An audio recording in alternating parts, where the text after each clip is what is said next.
कधीच नाही चुकणार तुमचे फेवरेट टीव्ही शोज झी5 सोबत, तेही एकदम फ्री। दुसरा द्या, चांगली क्वालिटी द्या जरा मामा। दादाचा फोन। हा दादा बोल। दादा नाही, दीदी बोलते, धनू बोलते। हा दीदी बोल। बरं ऐक, आपल्याला आज सत्यनारायणच्या पूजेसाठी एक मस्त फोटोग्राफर पाहिजे। तुझ्या ओळखीत आहे का कोण? अगं आहे की। हा कोण? अगं विषय का, मीच आहे। आणि तुला सांगतो असलं फोटो काढतो ना आम्ही, तू बघच। आणि हा आपल्या दोस्ताचा एक कॅमेरा आहे, फ्री आहे आपल्याला। काजू, हा आम्हाला ना चांगला फोटोग्राफर पाहिजे।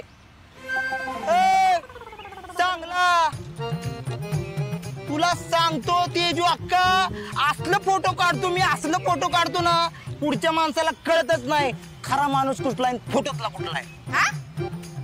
मग काय उपयोग आहे रे तुझा? दुसरा फोटोग्राफर सांग। अगं राजू तुला सांगतोय ना मी, अगं तुला सांगतो मी चुकून या किराणाच्या मार्केटला आलोय ग। आता एक दिवस ना माझा असा फोटो स्टुडिओ दिसला असताना बघितलाच असतास काय रे पुढे। हा राजू, तू घरचे फायनान्स मिनिस्टर आहे ना, विचार कर, एक बाहेरचा फोटोग्राफर 20,000 रुपयामध्ये येतो, इथं 2-2 फोटोग्राफर मिळतात, ते पण एकावर एक, दोघं पण फ्री। तुमचा किती फायदा आहे बघ, पैसे वाचतील। हा चालेल, काढा तुम्हीच। हा हा हा ठरलं। आता प्लॅन फोटोग्राफी। राजू, तू तात्यांना सांगितलंय ना आत्याला फोन करायला? हा सांगितले की। म्हणजे पूजेला तुझ्या वहिनीच्या घरनं पण कोणी येणार असेल तर तिला पण बरं वाटेल ना? हा सांगितलंय, करतो म्हणले तात्या। हा बरं झालं, चला आपण हळद उतरायच्या खेळाची तयारी सुरू करू। हा चला। 25 आहेत का? श्राद्धाचे 25 लाडून त्या वाळूच्या कॉन्ट्रॅक्ट मधली 25% भागीदारी देऊन त्या सरनोबतला खुश करायला लागणार आहे आम्हाला। तुमच्या लेकीच्या करणीमुळे तुमच्या लेकाचं भविष्य धोक्यात आले। येतो आम्ही, संध्याकाळ होईल परत यायला। आमच्या माघारी जर तुमची लेक या घरात आली, मुर्दा पाडीन तुमचा। तिला या घरात काय घ्यायचं नाही असं, तिला या घरात घ्यायचं नाही, तुम्ही त्या सूर्याच्या घराकडे फिरकायचं नाही। छत्री इथं वरांड्यात थांबायचं, त्या सूर्याच्या घरचं कोणी आलं तर बाहेरच थांबायचं, घाण घरात यायला नको। हो डॅडी। चला चिरंजीव,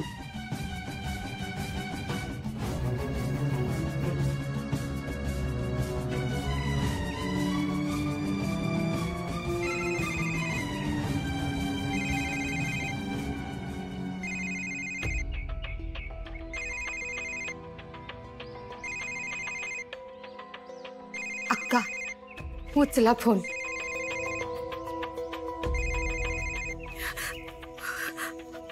हॅलो सूर्या। नाही मी शंकर बोलतोय शालन। दादा, हे सगळं काय होत बसलं रे? तुळजा तुझ्या घरची सून व्हावी असं लई वाटायचं मला। हे सगळं असं घडलं, मला माझं माहेर कायमचं तुटल असं कधी वाटलं नव्हतं रे। या सगळ्यात माझं माहेर मला परक झालं। दादा, अरे दोन्ही पोरांनी त्यांच्या मनात काय चाललंय हे आधीच आपल्याला सांगितलं असतं तर आपण काहीतरी केलं असतं ना।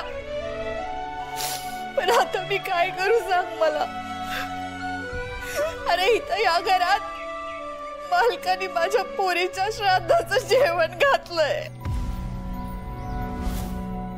दादा, आता सुद्धा ते घराच्या बाहेर गेलेत म्हणून तुझ्याशी निदान फोनवर तरी बोलता येतंय मला, नाहीतर ते भी शक्य नव्हतं।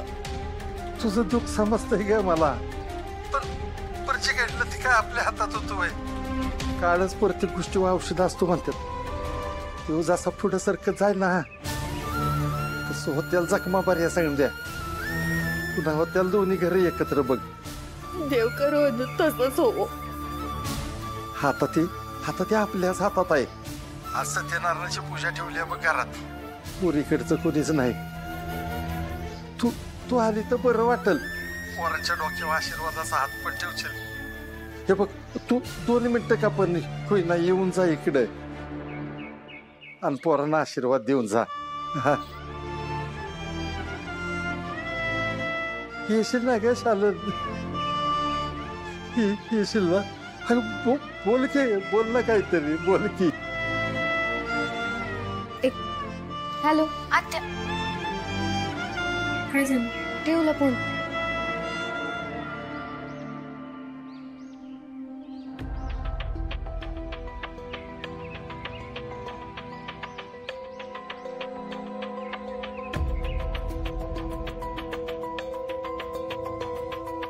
पप्पी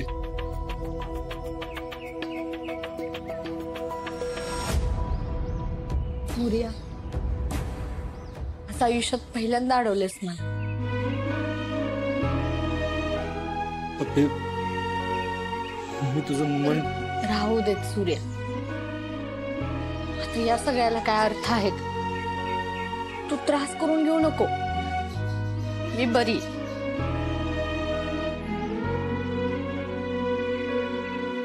तू खरंच बरीस पप्पी? हा मग आता पप्पी समजूतदारपणा नाही दाखवणार मग दुसरं कोण दाखवणार आहे? जा, माफ केलं तू. खरंच तू लय मोठ्या मनाचीस पप्पी.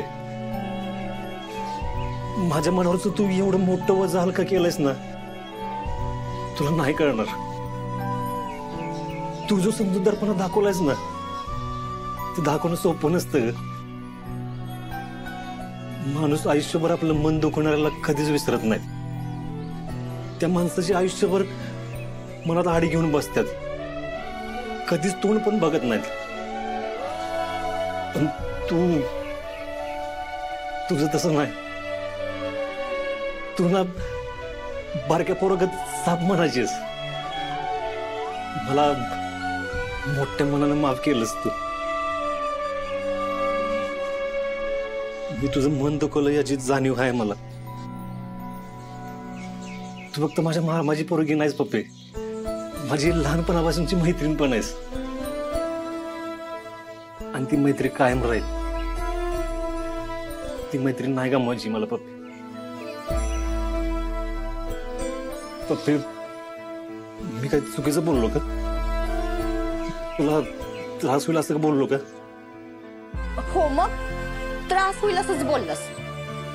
मैत्रीण म्हणतोस ना मला, मग मैत्रीमध्ये सॉरी आणि थँक्यू नसतं एवढं बी माहित नाही तुला. सॉरी, चुकलं माझं. हाय आता परत तेच.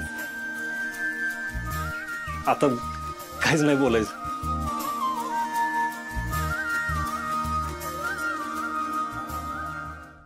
झी5 ॲप डाउनलोड करा आणि पहा सर्व एपिसोड्स एकदम फ्री.